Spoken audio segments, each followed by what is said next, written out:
Assalamualaikum warahmatullahi wabarakatuh.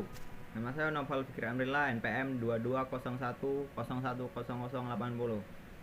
Jadi dalam video kali ini saya akan menyampaikan materi tentang sejarah perkembangan usul fiqh. Telah kita ketahui bersama bahwasannya pertumbuhan hukum fiqh ini bersamaan dengan tumbuhnya agama Islam. Sebab Islam merupakan kesatuan dari masalah keyakinan, etika, dan hukum-hukum amaliyah. Sedangkan hukum amaliyah itu ada sejak zaman Nabi Muhammad SAW dalam mewujudkan hukum-hukum yang terdapat dalam Al-Quran. Jika ada masalah yang diperselisihkan atau kasus yang membutuhkan jawaban segera, Nabi SAW langsung memberikan fatwa sebagai jawabannya. Oleh karena itu, kasus yang status hukumnya belum ditemukan secara pasti di dalam Al-Quran, misalnya keputusan yang diambil oleh Rasulullah SAW ketika menghadapi pertanyaan mendesak, sedangkan wahyu yang ditunggu belum juga turun, maka keputusan tersebut kedudukannya akan ditentukan kemudian oleh wahyu. Jika pada kenyataannya keputusan tersebut dibenarkan oleh wahyu, maka kedudukannya menjadi pendapat wahyu.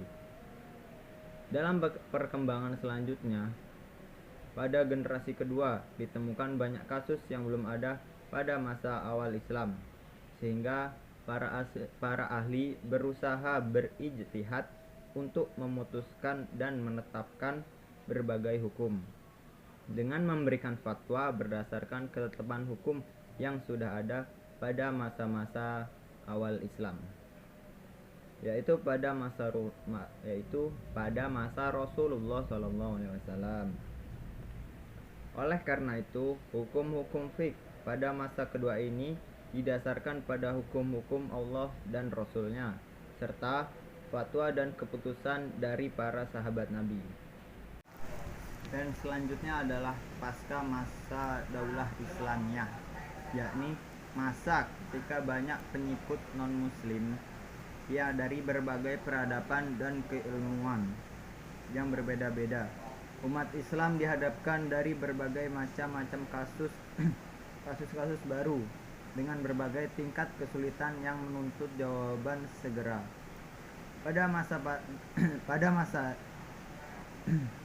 Pada masa ini, para mujtahid dituntut untuk melakukan pengembangan terhadap lapangan kajian ijtihad dalam mencarikan hukum dari berbagai kasus tersebut.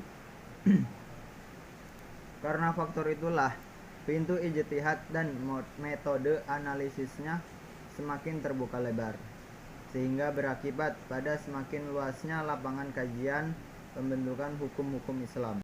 Dan perkembangan masa usul fiqh ini terbagi menjadi dua periode. Yang pertama adalah periode sahabat dan yang kedua ini adalah periode tabi'in. Periode sahabat ini dikenal sebagai periode fatwa dan penafsiran terhadap sumber hukum Islam, lantaran muncul banyaknya kasus baru sebagai akibat meluasnya wilayah Islam ke Jazirah Arab yang cocok sosial budaya dan struktur masyarakatnya itu berbeda dari Jazirah Arab.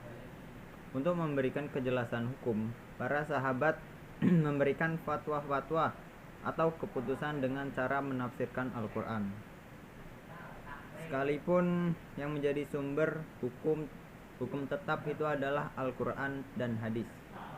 Ada 3 teori yang disusun oleh para sahabat untuk merealisasikan kebijakan publik.